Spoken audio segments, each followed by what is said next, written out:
Okay, guys. Yeah, I left something out of that. I left two or three things out that might be more important, and one of them I started to speak of, and then I just drifted off. I left it out, and then I decided I didn't want to. So here we're talking about human sacrifice and everything. Jesus, of course, and the connections to that. Here they'll tell you that sacrifices animals, and there's even evidence of ritual human sacrifices. Latin terms it comes from, and this, of course, is from sacra, which is sacred things, and facere, to do or perform. It's also where facade comes from. And so you're performing something, like I said before, as Kronos did. And whenever you're in the Bible idea, you're supposed to be performing it just like Isaiah did with his kid, and it shows you that kids were being killed before then too, like I said. But then it also shows you that you can make a replacement of something that you really find dear to you, like your goats and so on, and it's supposed to pick one that's non-blemished or so on, right? Sacrifices, in a way, they talk about it in a game of chess here whenever you just look at the wiki idea, and it's when you give up something for something else and so on, and you're supposed to be giving something up or doing without something in the hopes that it'll bring you more than it would have had you not done so. So one thing that I left out was the ancient Sumerians. Where does the first knowledge of this sacrifice or giving come from? And I alluded to it and flipped off in left field. And where it really comes from first is, you can tell that they used to make their very first breads and the animals of the feasts that they were getting ready to do, and the feast for that starting of the year. So it all started with a giving type situation. And whenever they made the first bread, like most people think of, whenever you cook the first bread, maybe it ain't so good or whatever, but you want to get that oven going good. But whenever they cooked the first bread, they put a special mark upon it, and it was supposed to be given to the gods. More often than not, though, is given to the church and so on. And I alluded to this when I talked about it before.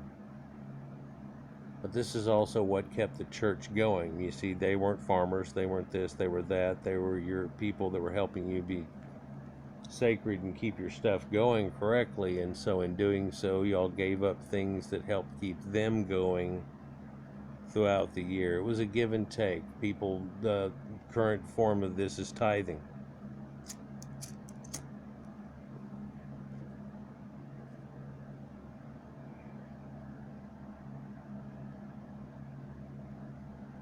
But I alluded to another thing that was told in Josephus, and I flopped on it because we got out of time there.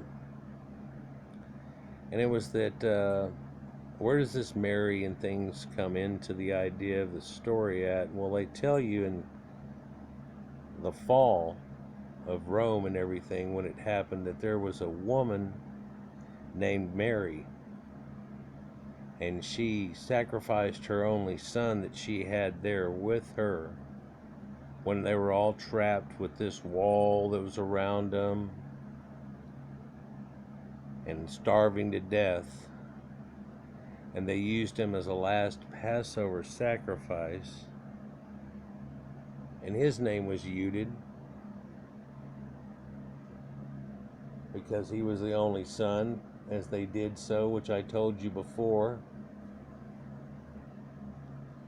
as was done, as is still done in Latin people, where they name people Mary or Maria. It's usually one of the two names that they're given, their binomial nomenclature they have going on. Even males, quite often, I always think, because I play golf, of Hosea Maria of Olafable, that it's definitely put in there due to his Catholic heritage.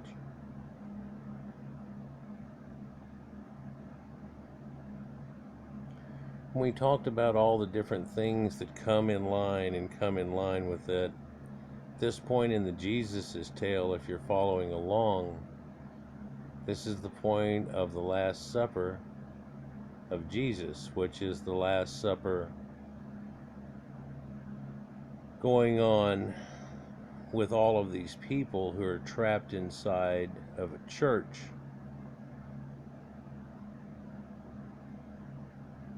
And Jesus tells, if you eat of my flesh and drink of my blood, and he gives the Eucharist. They tell you even right here that it's like a bloodless sacrifice and it's supposed to be mimicking this situation. But as I told you before, it's mimicking something, and then that's a mimic or an echo of something that had already happened before.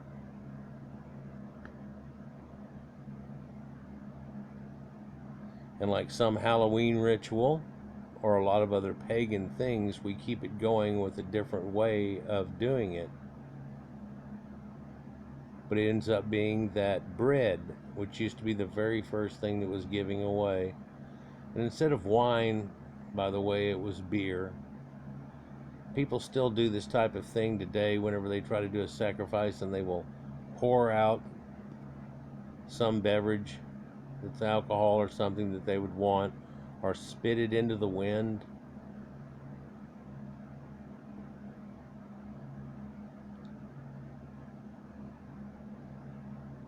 Bread thrown onto a fire. You cook it all, get it ready, and then after you get it ready, everybody gets there and you throw a bread on the fire to start everything.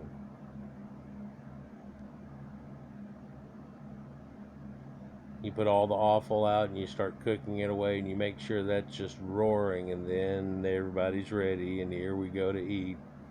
The gods are appeased.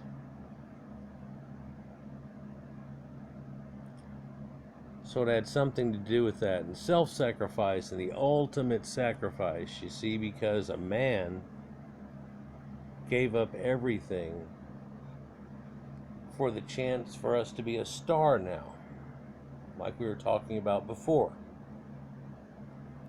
You could be a star.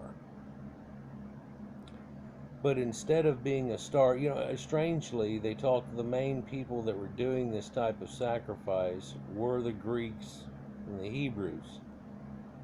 There's another one too that was well known for the Proto-Indo-Europeans, but they did it in a way that almost is like in that movie with the blue people in it on another planet that were all sacred and kind of like Indians, and then they would kill something and say it to God and do all those crazy things.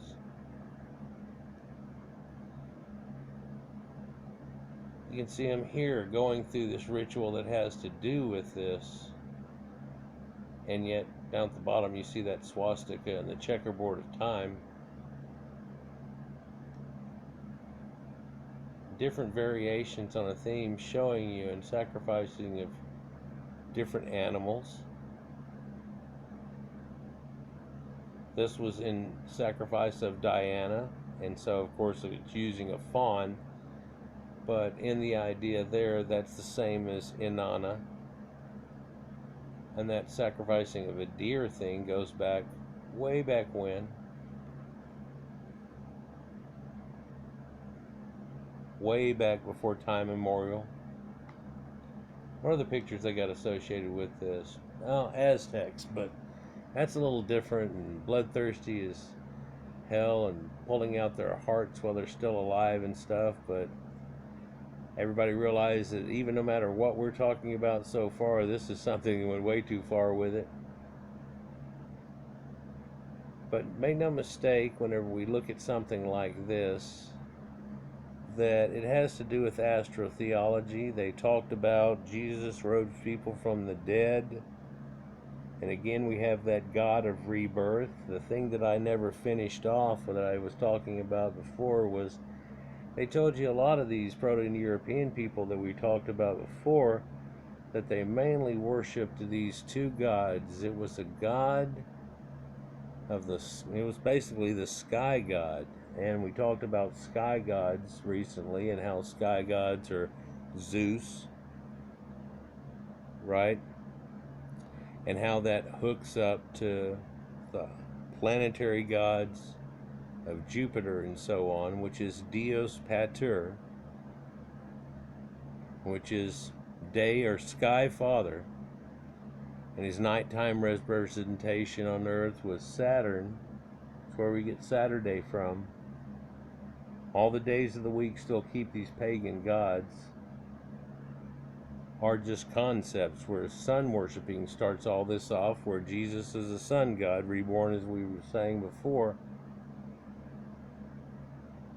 So you have this concept of a sun day and a moon day, Monday. Tuesday is Tews, a Celtic god. Wednesday is Woden's day or Odin's day. Hump day. Thursday is Thor's day. Friday is Freya's day. Saturday is for Saturnus Mons. And way before everything changed, the sacred hill was that in Rome for the god Saturn. So when we said full circle, there's another circle around the whole object itself, and I keep putting circles around a circle. In time, layers of an onion, if you will, and showing you connections on the way this worked out. I remember when we were a kid, just side note here, that looking at his hands being nailed through and how they used to depict that, and somebody tried to do it with a cadaver and so on, and they realized that would have never worked. It would have had to have gone through his wrists. And they started saying, well, he was tied to it too, or all this was happening, all that was happening.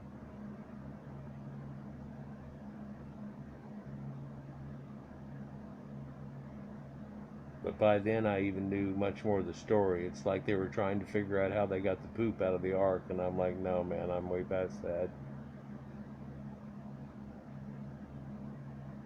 And then it got deeper and deeper, and as I found out more things, another layer kept showing itself to it. In fact, when Jesus cries out at the end, he says, my El, why have you forsaken me? And everybody says God's name is Yahweh, but he calls out to El. El is the god of the Phoenicians that the Bible used, along with Sumerians and Egyptian things, and a lot of people know this, and blended together, and all of the Caucasian civilizations that started off everything. And it's really kind of a book on not what to do in your search to try to find God. Seriously. But at the end it worked out good.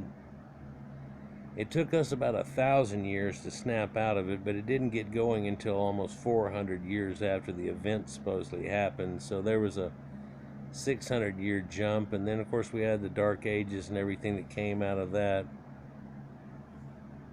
But as soon as America happened and all of that, and the modern day started happening, everything whipped into a frenzy. And we've kept it until modern day now, and a lot of people see it somewhat fading as a religion, but it's still keeping things from the past. When I talk about it, I don't want to act like I'm just destroying it. Yarr. I'm actually showing you where a lot of these things come from and how it really hooks up to everything. And if you think all the paganism has gone out of it, well, they had the same stories. In fact, that's the reason paganism has to be thrown in the bucket, is because they had the same thing. December 25th and the whole 9 yards. Well, Jesus wasn't supposed to be December 25th. Yeah, but they ended up figuring it out and putting it on him anyhow. Everybody knows it.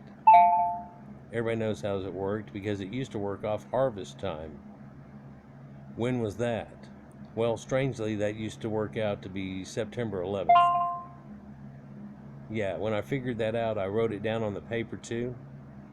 And I didn't even figure it out, and I didn't write 9/11. I just wrote September 11th. And flipping back and forth through and everything, and then I saw that, and then I was like, what did I say that for? Oh, that's the date of, oh, wow. Made you want to put another thing together with why that happened on that date, so on. But they used to run off a moon calendar, and so they had to wait a certain number of days. So when it became to a September time, that went. But even back then, they didn't have the full months going on necessarily on the calendar. We're going off lunar months and ideas, and of course that leaves a pivot time that's in there that had to be figured in, and it's just used up for a festival and then started over the new year. So it didn't really end when the sun ended. That really came with all the Proto-Indo-European farmers. They were like, well, this is New Year. Japan have one that's real close to it. The Orient has one that's close to it, let's say. And then, but the New Year's kind of gotten adopted by people as being this time. And again, there's resolutions that are made.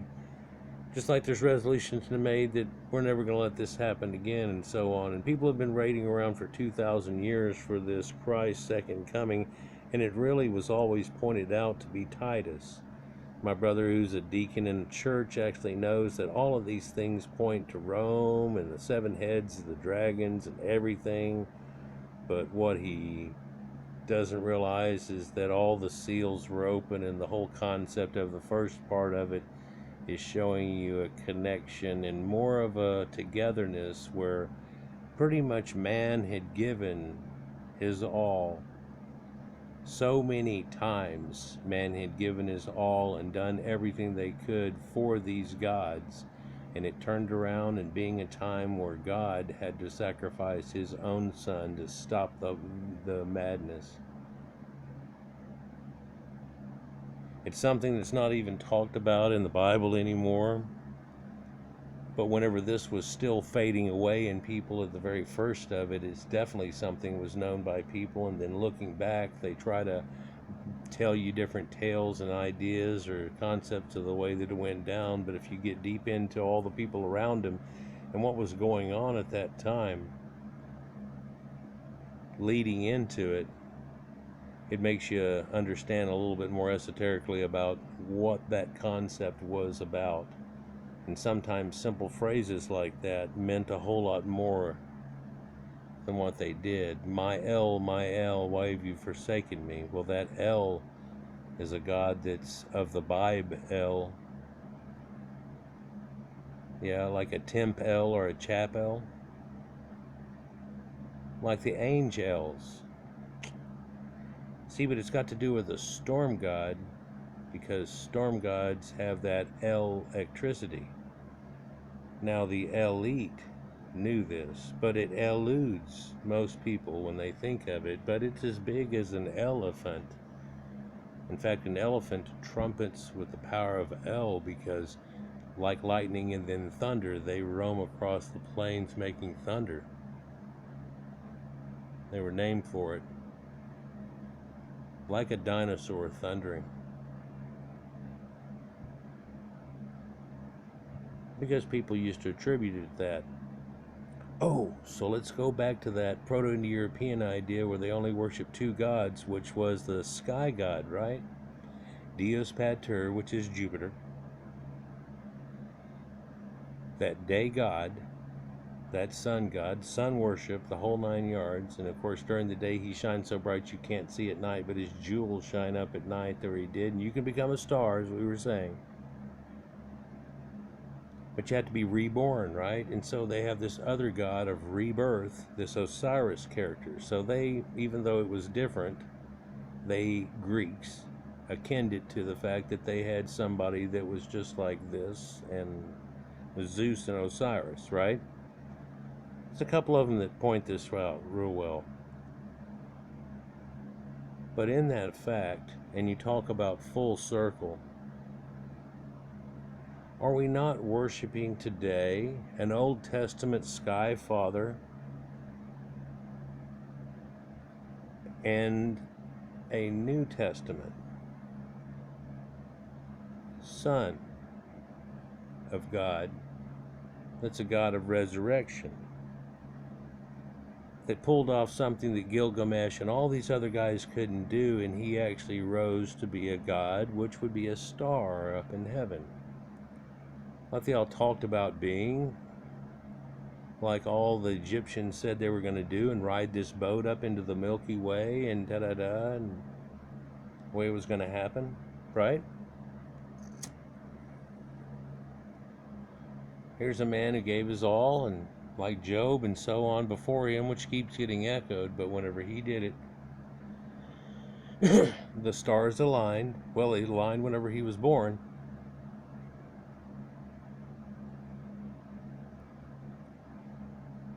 And made everything work out to where then he saved us all from our own possibility of sins, something that we had from way back when, but it was about time we took the training wheels off. And so we had to kick it into another level, kick it into another gear. And it really seemed like we got stuck in third gear for a while there and couldn't get into fourth gear. It wasn't that there was traffic that there was, but we kept making it for ourselves. And finally able to kick it over into fourth, and then suddenly came overdrive, and we are really cooking down a highway now. And I don't know if you know or not, but we can fly and going into space, all this thing. We can go touch the face of God and stuff now. It's amazing. Once we were able to look back down on creation and the idea that we used to give God and what he would look down upon, and come up with this whole idea that's like Santa Claus and hearing everybody's words all at once, and a concept, we actually stepped into that role. We had finally, again, as humanity, come full circle. We still don't get the implications of it. In fact, in the Caucasians that made it all happen, in our humility and humanity of it all, we turned around and told everybody, well, there are no borders from up there, and we tried and are still trying to this day from that point on to have turned it down into an earth concept and get everybody together in one, which I believe has gone a little bit crazy lately and turned into all kinds of crazy things that this video isn't about. But oh my god. No pun intended.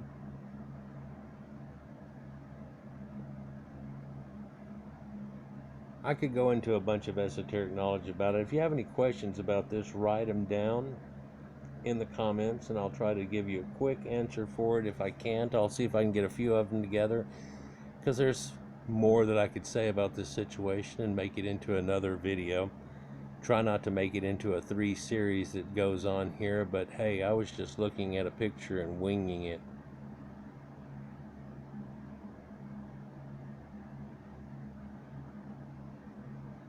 The idea of Christ being the anointed one, and what that anointing means, and what was in that oil, how that connects to ancient esoteric knowledge from the Wayback Machine, that he was knowledge because of that point,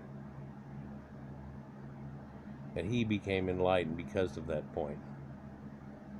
What's the next picture if they got one here? Page from the Wartburg Prayer Book.